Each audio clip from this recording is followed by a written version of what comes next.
সাবধান সেলিম, এই গন্ধ ভালো না। এটা নিশির ডাকের লক্ষণ। ও তোরে ভুল বুঝাইয়া ক্লান্ত করতাছে, যাতে তুই ওরে নামাস। খবরদার, নামাবি না।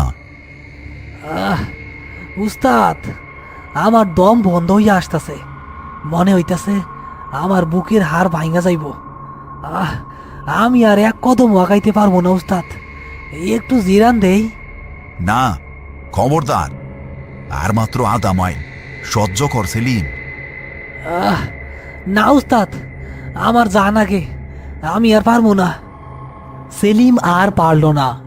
আরিফের নিষেধ অমান্য করে সে পেছনের কাঁধ থেকে খাটিয়াটা ধপাস করে মাটিতে ফেলে দিল।